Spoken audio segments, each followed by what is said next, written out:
বন্ধুসকল চাইনা যাৰ নামটো এতিয়া শুনিলে বহুত ভয় লাগে কিয়নো বিশ্বৰ মহামাৰী কৰোনা ভাইৰাছৰ সৃষ্টি এই দেশতে হৈছিল। এই দেশখনে যি টি কাণ্ড কৰিয়ে থাকে যিবোৰ আপোনাৰ সকলোৱে জানি চাগে। এখন বহুত ভয় লগা দেশ। তেন্তে বলক আজি এই দেশখনৰ বিষয়ে কেইটামান আচৰিত ৰহস্য জানিম যিবোৰ আগতে আপোনাৰ কেতিয়াও শুনা নাই। ভিডিঅ'টো আৰম্ভ কৰোঁ। ভিডিঅ'টো আৰম্ভ কৰাৰ আগতে যদি চেনেললৈ নতুন আহিছে চেনেলটোক সাবস্ক্ৰাইব কৰিব নাপাহৰিব আৰু কাষতে থকা বেল আইকনটো প্ৰেছ কৰি দিব। তেন্তে বলক ভিডিঅ'টো আৰম্ভ কৰোঁ। 1 নম্বৰ 1 চীন হৈছে বিশ্বৰ আটাইতকৈ জনবসতিপূৰ্ণ দেশ। 2020 চনৰ ছেপ্টেম্বৰলৈকে জনবসতি আছিল 1.4 বিলিয়ন, যিটো আন কোনো দেশতে নাই। আৰু দ্বিতীয়তে ভাৰত দেশ আছে যি এতিয়া বেছি পিছত নাই আৰু 10 বছৰ বা 20 বছৰৰ পিছত ভাৰত চাগে 1 নম্বৰ হ'ব পাৰে। আপোনালোকে কি ক'ব বিচাৰে কমেন্ট কৰিব নাপাহৰিব।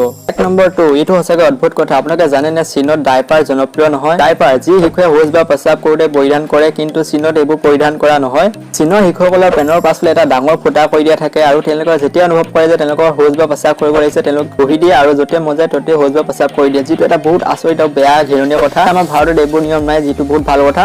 1 নম্বৰ 3 মাটিকালিৰ ক্ষেত্ৰতো চীন এখন অন্যতম ডাঙৰ দেশ। বিশ্বৰ 4ৰ্থ স্থানত চীন দেশ আছে। 1 নম্বৰ আছে ৰাছিয়া, 2 নম্বৰ আছে কানাডা আৰু 3 নম্বৰ আছে আমেৰিকা যুক্তৰাষ্ট্ৰ আৰু 4 নম্বৰ আছে চীন। কিন্তু আপোনালোকে জানে ৰাছিয়া চীনতকৈ 2 গুণ ডাঙৰ। ভাবি চাব পাৰে যে ৰাছিয়া কিমান এখন ডাঙৰ দেশ।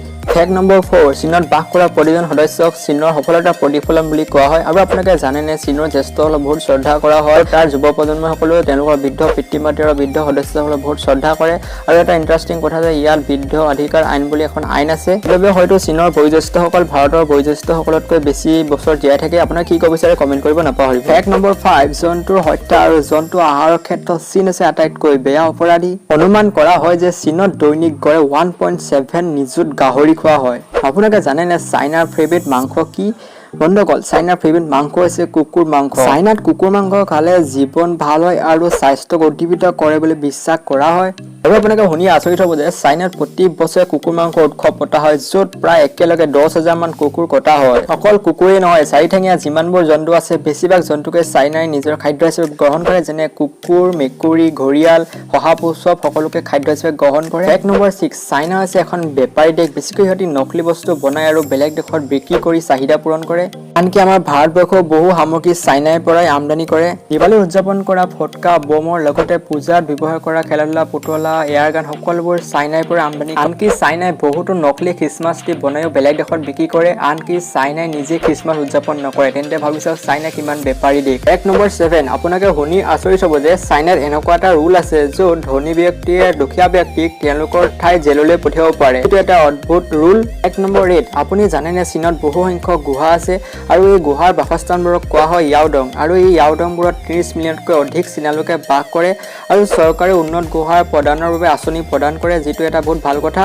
1 নম্বৰ 9 আপুনি জানেনে চাইনাত চিগাৰেটৰ ধূমপানৰ মাত্ৰাটো অতি বেছি। এক পৰিসংখ্যা প্ৰকাশ কৰিছিল যে 2014 চনত চাইনাত 5.8 ট্ৰিলিয়নতকৈ অধিক চিগাৰেট ধূমপান কৰা হৈছিল। বন্ধুসকল চাইনাৰ মুঠ চিগাৰেট ধূমপান কৰা জনসংখ্যা হৈছে 300 নিযুত আৰু বিশ্বৰ মুঠ চিগাৰেট ধূমপান কৰা জনসংখ্যাৰ প্ৰায় 1/3 চাইনাই অধিকাৰ কৰিছে। আৰু এক পৰিসংখ্যাৰ পৰা পোৱা গৈছিল যে বিশ্বৰ 3টা চিগাৰেটৰ ভিতৰত এতিয়া এটা চিগাৰেট চাইনাত জ্বলি আছে। ইয়াৰ দ্বাৰা অনুমান কৰিব পাৰি যে চাইনা চিগাৰেটৰ বাবে কিমান পগলা। তেন্তে বন্ধুসকল ইমান চিগাৰেট খোৱাৰ বাবে মৃত্যু হোৱাটো স্বাভাৱিক। তেন্তে বন্ধুসকল ইয়াত বছৰি ধূমপানৰ বাবে প্ৰায় 1 লাখ লোকৰ মৃত্যু হয়। বন্ধুসকল আপোনালোকে শুনি আচৰিত হ'ব যে চীনে নিজাববীয়াকৈ এটা চীনা নৱবৰ্ষ উদযাপন কৰে, যিটো 15 দিনলৈকে চলে। আৰু এই নৱবৰ্ষটো চীনৰ আটাইতকৈ ডাঙৰ বন্ধৰ দিন আৰু ইয়াক জানুৱাৰী বা ফেব্ৰুৱাৰী মাহত উদযাপন কৰা হয়। আৰু ই হৈছে চীনত খ্ৰীষ্টমাছতকৈ অধিক জনপ্ৰিয়। আৰু এটা আকৰ্ষণীয় কথা যে বহুতো দেশেই চীনা নৱবৰ্ষ উদযাপন কৰে। কি মানে? 1 নম্বৰ 11 বন্ধুসকল গোটেই পৃথিৱীৰ যিমানবোৰ পাণ্ডা আছে এই সকলোবোৰ পাণ্ডা হৈছে চীনৰ। ইয়াৰ অৰ্থ হৈছে যে আপুনি যদি বেলেগ দেশত পাণ্ডা দেখিছে তেন্তে এই সকলোবোৰ পাণ্ডা চীনে ধাৰ দিছে। চীনৰ চিচুয়ানৰ ৰাজধানী চেংডুত সকলো ধৰণৰ পাণ্ডা পোৱা যায় আৰু ইয়াৰ পৰাই পাণ্ডাৰ ৰপ্তানি কৰা হয়। 1 নম্বৰ 12 বন্ধুসকল আপোনালোকে জানেনে প্ৰায় 4000 বছৰ আগতেই চীনত আইচক্ৰীমৰ আৱিষ্কাৰ কৰি দিয়া হৈছিল। আৰু তেতিয়াই চীনা লোকসকলে চাউল আৰু গাখীৰৰ মিশ্ৰণ আৰু বৰফ একত্ৰিত কৰি সুস্বাদু মিঠাই তৈয়াৰ কৰিছিল, যিবোৰ মিঠাই এতিয়া আমাৰ ভাৰতবৰ্ষতো চলি আছে আৰু সকলো বিশ্বতে চলি আছে।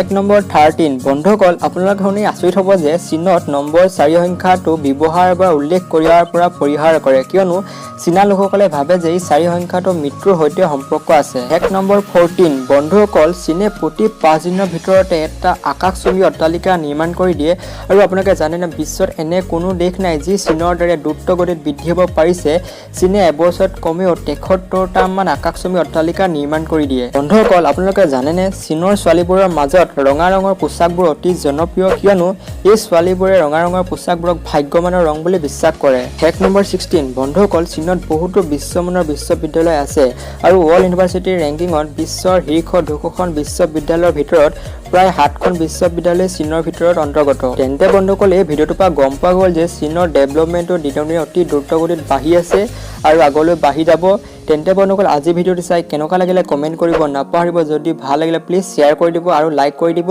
আৰু লগতে এটা কমেণ্ট কৰিব বুলি আশা কৰিলোঁ তেন্তে বন্ধুসকল আজিলৈ ইমানেই টেক কেয়াৰ পিছ জয় আই অসম বাই বাই গাইছ